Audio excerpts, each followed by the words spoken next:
Nombre chapitre 9. L'Éternel parla à Moïse dans le désert de Sinaï, le premier mois de la seconde année après leur sortie du pays d'Égypte. Il dit que les enfants d'Israël célèbrent la Pâque au temps fixé.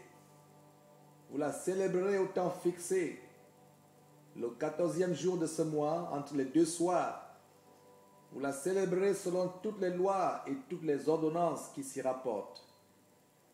Moïse parla aux enfants d'Israël afin qu'ils célébrassent la Pâque. Et ils célébrèrent la Pâque le 14e jour du premier mois entre les deux soirs, dans le désert de Sinaï. Les enfants d'Israël se conformèrent à tous les ordres que l'Éternel avait donnés à Moïse. Il y eut des hommes qui, se trouvant impurs à cause d'un mort, ne pouvaient pas célébrer la Pâque ce jour-là. Ils se présentèrent le jour même devant Moïse et Aaron. Et ces hommes dirent à Moïse: nous sommes impurs à cause d'un mort. Pourquoi serions-nous privés de présenter au temps fixé l'offrande de l'Éternel au milieu des enfants d'Israël? Moïse leur dit: attendez que je sache ce que l'Éternel vous ordonne. Et l'Éternel parla à Moïse et dit: parle aux enfants d'Israël et dis-leur: si quelqu'un d'entre vous ou de vos descendants est impur à cause d'un mort ou est en voyage dans le lointain, il célébrera la Pâque en l'honneur de l'Éternel. C'est au second mois qu'ils la célébreront, le 14e jour entre les deux soirs. Ils la mangeront avec des pains sans levain et des herbes amères. Ils n'en laisseront rien jusqu'au matin, et ils n'en briseront aucun os.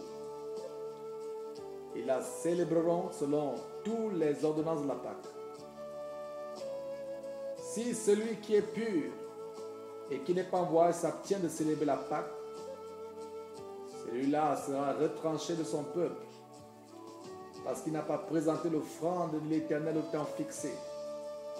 Cet homme-là portera la peine de son péché. Si un étranger en séjour chez vous célèbre la Pâque de l'Éternel, il se conformera aux lois et ordonnances de la Pâque. Il y aura une même loi parmi vous, pour l'étranger comme pour l'indigène. Le jour où le tabernacle fut dressé, la nuée couvrit le tabernacle, la tente d'assignation, et depuis le soir jusqu'au matin, elle eut sur le tabernacle l'apparence d'un feu. Il en fut continuellement ainsi. La nuée couvrait le tabernacle, et elle avait la nuit l'apparence d'un feu. Quand la nuée s'élevait de dessus la tente, les enfants d'Israël partaient, et les enfants d'Israël campaient dans le lieu où s'arrêtait la nuée. Les enfants d'Israël partaient sur l'ordre de l'Éternel, et ils campaient sur l'ordre de l'Éternel.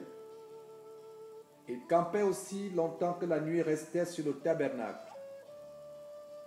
Quand la nuée restait longtemps sur le tabernacle, les enfants d'Israël obéissaient au commandement de l'Éternel et ne partaient point. Quand la nuée restait peu de jours sur le tabernacle, ils campaient sur l'ordre de l'Éternel et ils partaient sur l'ordre de l'Éternel. Si la nuée s'arrêtait du soir au matin et s'élevait le matin, ils partaient. Si la nuée s'élevait après un jour et une nuit, ils partaient. Si la nuée s'arrêtait sur le tabernacle 2 jours ou 1 mois ou 1 année, les enfants d'Israël restaient campés et ne partaient point. Et quand elle s'élevait, ils partaient. Ils campaient sur l'ordre de l'Éternel et ils partaient sur l'ordre de l'Éternel. Ils obéissaient au commandement de l'Éternel, sur l'ordre de l'Éternel par Moïse.